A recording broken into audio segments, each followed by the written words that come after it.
Power of astrology, এই পাওয়ার of astrology বলতে আমি কিন্তু আগে অ্যাস্ট্রোলজি ভাবতাম, কিন্তু যখন আমার জীবনের সবথেকে মহান গুরুর কাছে আমি পৌঁছালাম, সুমন্তজি চৌধুরীর কাছে, তা সেইখানে পৌঁছানোর পর কিন্তু বুঝতে পেরেছি যে অ্যাস্ট্রোলজির ক্ষমতা একটা সমুদ্রের থেকেও বড়, যাকে পরিমাপ করা যায় না। এবং এই দি পাওয়ার অফ অ্যাস্ট্রোলজির মধ্য দিয়ে যখন স্যারের সান্নিধ্যে যত কাছাকাছি যেতে পারলাম, তত দেখলাম আমার পরিবারকে যে ধরনের বাধা বিপত্তি ঘিরে ফেলেছিল, বিভিন্ন দিক থেকে নানা রকম সমস্যার সম্মুখীন হচ্ছিলাম, সেইগুলো কিন্তু আস্তে আস্তে সমস্ত কিছু সরে যেতে শুরু করে। এবং সেই সময় আমি বুঝতে পারি যে সত্যি যে আমার জীবনের মহান শিক্ষক কেন সুমন্তজি চৌধুরী। নমস্কার, the power of astrology Sumanta ji Chowdhury আমার এই ইউটিউব চ্যানেলে আপনাদের সবাইকে স্বাগত। আমি এখন আলোচনা করব 7th মার্চ থেকে 31st মার্চ, এই যে সময়টা, এই সময়টায় মূলত দুটো রাশির ফাটকা থেকে বিপুল সফলতার জায়গা, ইনকামের জায়গা, উপার্জনের জায়গা আমি লক্ষ্য করতে পারছি। কিন্তু ইম্পর্টেন্ট ফ্যাক্টর যেটা হচ্ছে, আমি যদি নর্মালি খুব ভালো মতন মেষ থেকে মিন পর্যন্ত দেখি, এমন অনেক রাশি রয়েছে যাদের কিন্তু ফাটকার সংযোগ সৃষ্টি হচ্ছে।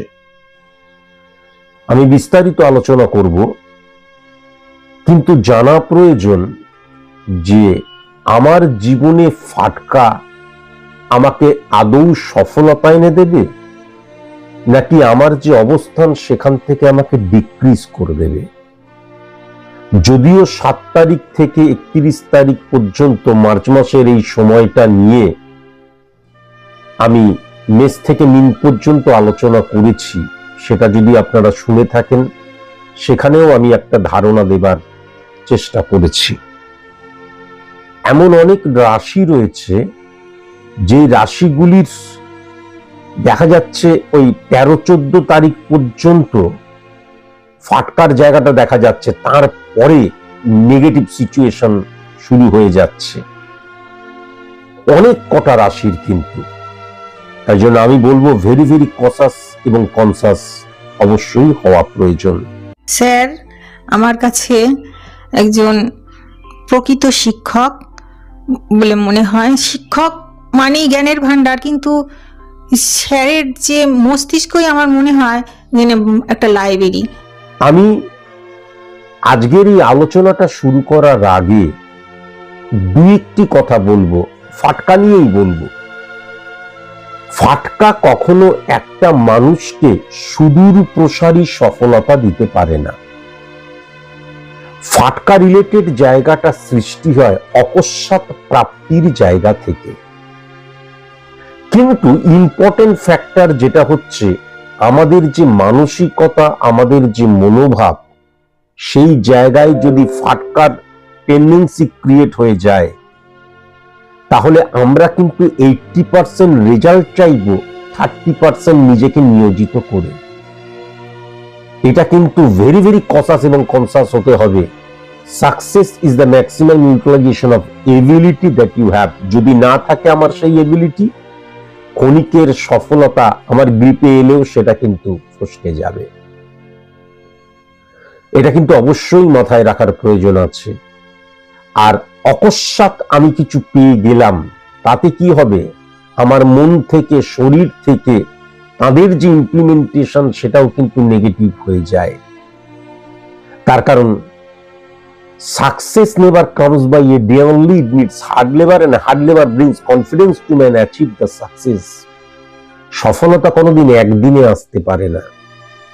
তাহলে এই যে ফাটকা টেন্ডেন্সি থেকে আমার যে সফলতাটা আসছে ক্ষণিকের, সেটাকে আমার বিপুল সফলতার জন্য কাজে লাগাতে হবে, বা স্টেবল সফলতার জন্য আমাকে কিন্তু কাজে লাগাতে হবে। মূলত সফল এই যে ফাটকার জায়গা এবং ফাটকা থেকে সফলতার জায়গা বোঝা যায় শুক্র এবং মঙ্গলের একত্রীকরণের জন্য। কিন্তু যদি শুক্র বা মঙ্গল উচ্চস্থ না থাকে, আমি আগেও বহুবার বলেছি, তাহলে চলতে চলতে হঠাৎ করে সাডেনলি ব্লকড হয়ে যাওয়া। আমি 1 লাখ 1.5 লাখ 2 লাখ টাকা ইনকাম করতাম, অকস্মাৎ চাকরি চলে গেল, বা অকস্মাৎ এমন কিছু হলো দেখা গেল 10,000 টাকাও ইনকাম করতে পারছি না। মঙ্গল এবং শুক্রের নেগেটিভ ইনফ্লুয়েন্স ব্লক করে দিয়েছে। কিন্তু মঙ্গল এবং শুক্রের পজিটিভ ইনফ্লুয়েন্স সবসময় কিন্তু ফাটকার জায়গাটাকে সৃষ্টি করায়। ফাটকার জায়গাটা সৃষ্টি হয় কিন্তু রাহুর দ্বারাও। রাহু যখন 10th house 11th house 2nd হাউসকে hit করে, রাহু বৃহস্পতির অবস্থান বা অনেক ক্ষেত্রে 10th হাউসের অধিপতি গ্রহের সাথে রাহুর পজিটিভ অবস্থান, রাহু চন্দ্রের অবস্থান যখন 11 এবং 3 কে হিট করে, এরকম নানান দিক রয়েছে। আজ আমি আলোচনা করব, আমি 7th মার্চ থেকে 31st মার্চ পর্যন্ত মূলত দুটো রাশির জায়গা থেকে আমি ফাটকা সমৃদ্ধ করবে তাদের, এবং ফাটকা থেকে ইনকামের জায়গা, সফলতার জায়গা লক্ষ্য করা যাচ্ছে, সেইটা নিয়ে আলোচনা করব। সেই সঙ্গে এটাও আলোচনা করব যে এমন অনেক রাশি রয়েছে যেগুলো কিন্তু ফাটকার মানে সংযোগ সৃষ্টি হবে, তাদের জীবনে ফাটকার একটা টেন্ডেন্সি আসবে, কিন্তু সেই দিকে না যাওয়াই ভালো। আমিও প্রেডিকশন করলাম। প্রেডিকশন করার পর মানে যতগুলো কথা বলেছে একদম 100,000% সব কথাটাই সত্য, মানে কোনো একটা কথা মানে ভুল নেই। প্রথমেই আমি যেটা বলবো যে মেষ রাশিকে যদি লক্ষ্য করা যায়, আমি ক্ল্যারিফাই করব না, আমি পুরো বিশ্লেষণটা যখন রাশি নিয়ে আলোচনা করেছি তখনই বলে দিয়েছি। আমি শুধু এইটুকুই বলবো যে মেষ রাশির কিন্তু 12, 13, 14 তারিখ পর্যন্ত ফাটকার জায়গাটা অত্যন্ত প্রবল, বা ফাটকা থেকে সমৃদ্ধ হওয়ার জায়গাটা অত্যন্ত প্রবল, কিন্তু তারপর থেকে আর নেই। আর আজকে যখন আমি 7 তারিখ থেকে যখন আমি ক্যালকুলেশনটা করছি, তখন আমি বলবো মেষ রাশির জাতক জাতিকারা যেন কখনো ফাটকার জায়গাটা না যায়। তার কারণ ফাটকা থেকে এবং এমনিতেও কিন্তু ওয়েস্ট অফ মানির জায়গাটা আমি মেষ রাশির ক্ষেত্রে মারাত্মক লক্ষ্য করতে পারছি। যদি বৃষ রাশির জায়গাটা লক্ষ্য করা যায়, তাহলে বৃষ রাশির ক্ষেত্রে কিন্তু ফাটকার জায়গাটা রয়েছে, কিন্তু মাথায় রাখার প্রয়োজন আছে যে আমি অনেক সময় কিন্তু আমি জাজমেন্ট করতে পারবো না, তার কারণ আমি অন্যের দ্বারা পুষ্ট হচ্ছি, অন্যের দ্বারা সমৃদ্ধ হচ্ছি, অন্যের দ্বারা ফাটকার জায়গাটাকে জানছি। তার জন্য একদম না জেনে অন্যের উপর নির্ভর করে আমি কিন্তু ফাটকার জায়গাটায় আমি আমার শ্রমকেই হোক অর্থকেই হোক ইনভেস্ট করছি। তাই জন্য আমি যেটা বলবো, যেই জিনিসটা আমি সঠিক মতন জানি না, বুঝতে পারছি না, অন্য কারোর ইনফ্লুয়েন্সে আমি করছি, সেই জিনিসটা না করাই ভালো। কেননা আমাদের জীবনে সফলতা একটা মারাত্মক জিনিস, আর সফলতার 95 থেকে 98% অর্থনৈতিক সফলতাকেই বোঝায়। তাহলে অর্থ মানে অহেতুক খরচা হয়ে যাওয়া, হ্যাঁ, সেই জায়গাটাকে আমি সঠিক লক্ষ্য করতে পারছি না। যেমন মিথুন রাশির ক্ষেত্রে কিন্তু ফাটকার টেন্ডেন্সিটা আসবে, কিন্তু সেটা আমার জীবনে প্রতিবন্ধকতা নিয়ে আসবে। মিথুন রাশির জাতক জাতিকারা যখন ফাটকা টেন্ডেন্সিতে যদি যায়, যে কোনো ক্ষেত্রে আমি 30% তৈরি হয়ে গেলাম 80% রেজাল্ট পাওয়ার জন্য, 80% তো মানে দূরহস্ত 8% রেজাল্ট পর্যন্ত পাবো না, এটা মাথায় রাখার প্রয়োজন আছে। 12-13 তারিখের পর থেকে খুব 12-13 তারিখ পর্যন্ত খুব পজিটিভ কিন্তু কর্কট রাশির ক্ষেত্রে, কিন্তু তারপরেই যেটা লক্ষ্য করা যাচ্ছে ফাটকা থেকে মারাত্মক নেগেটিভ সিচুয়েশন ক্রিয়েট হবে। এমনিতেও চন্দ্র কিন্তু নিচস্থ হয়ে রয়েছে, কখনো নয় কেমন, তখন সেটাকে ভরপাই করার জন্য দেখা যাচ্ছে ভুলভাল অর্থ ইনভেস্ট করতে শুরু করছি, কখনো নয়। সিংহ রাশির জাতক জাতিকাদের ক্ষেত্রে কিন্তু ফাটকার জায়গাটা লক্ষ্য করা যাচ্ছে, কিন্তু সেই ফাটকাটা কয়েক মুহূর্তের হতে পারে।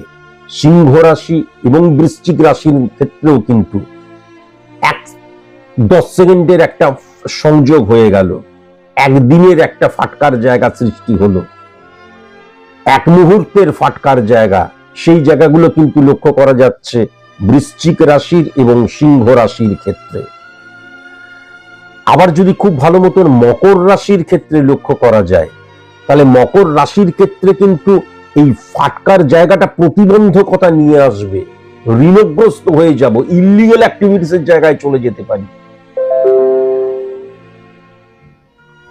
ঠিক যেরকম মীন রাশির ক্ষেত্রে কিন্তু ফাটকার জায়গাটা একদম পজিটিভ লক্ষ্য করা যাচ্ছে না। ফাটকা টেন্ডেন্সি আসবে, সংযোগ আসবে, প্রথম কিছু হয়তো গেইনও করলাম, তারপরে যখন চলে যাবে একদম আমাকে একদম সর্বশান্ত করে চলে যাবে, সেই জায়গাটাও লক্ষ্য করা যাচ্ছে। তাহলে এখন ইম্পর্টেন্ট ফ্যাক্টর হচ্ছে কোন সেই দুটো রাশি, যেই দুটো রাশির ফাটকা থেকে বিপুল উপার্জনের জায়গা বা স্টেবিলিটির জায়গা, কণিকের হলেও স্টেবিলিটির জায়গা লক্ষ্য করা যাচ্ছে। আমাকে রেমেডি দেয়, আমি সেই রেমেডি অ্যাপ্লাই করি। অ্যাপ্লাই করার পরে ঠিক 5-6 মাস পর থেকে আমি এর গ্রোথ, এর যে সায়েন্টিফিক অ্যাস্ট্রোলজির যে কতটা পাওয়ার, সেটা আমি আস্তে আস্তে বুঝতে পারি।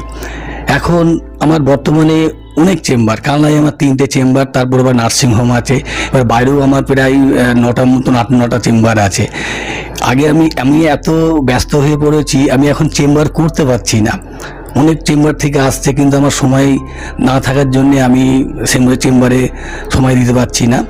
প্রথম যেটা সেটা হচ্ছে ধনু রাশির ক্ষেত্রে। ধনু রাশির ক্ষেত্রে কিন্তু ফাটকার জায়গাটা টেরিফিক হয়ে রয়েছে। শনি এবং শুক্র কিন্তু ধনুর অধিপতি গ্রহ যে বৃহস্পতি, তার ঘরে কিন্তু বসে রয়েছে। এবং ইম্পর্টেন্ট ফ্যাক্টর, সেই শনির ঘরে বুধাদিত্য যে রবি এবং বুধ মানে সৃষ্টি করছে, সেই বুধের ঘরে কিন্তু বৃহস্পতি বসে রয়েছে। তাহলে প্রথম হচ্ছে ধনুর ঘর, আর দ্বিতীয় যেটা ভেরি ভেরি ইম্পর্টেন্ট এবং আমি যেটা দেখতে পাচ্ছি অত্যন্ত শক্তিশালী একটা ফাটকার যোগ সৃষ্টি হয়েছে, সেটা হচ্ছে যেহেতু বুধাদিত্য যোগ সৃষ্টি হচ্ছে, মঙ্গল শনির পজিটিভ কানেকশন ক্রিয়েট হচ্ছে। কেন? শনি উচ্চস্থ, এবং সেখানে যেহেতু শুক্র বসে আছে, আমার যে অড সিচুয়েশন সেখান থেকে ওভারকাম করাবে, শুক্র উচ্চস্থ হয়ে বসে রয়েছে মীনের ঘরে। সুতরাং সবচেয়ে পাওয়ারফুল যেটা লক্ষ্য করা যাচ্ছে সেটা হচ্ছে কুম্ভ রাশি। তাহলে মূলত যেটা দেখা যাচ্ছে বৃশ্চিক রাশি এবং আমাদের সিংহ রাশির ক্ষেত্রে কিন্তু ক্ষণিকের ফাটকার জায়গাটা লক্ষ্য করা যাচ্ছে, কিন্তু ফাটকা 7 তারিখ থেকে 31 তারিখ মার্চ মাসের অত্যন্ত পজিটিভ আকার নেবে ধনু রাশির এবং কুম্ভ রাশির। আজকের মতন এইটুকুই। নমস্কার।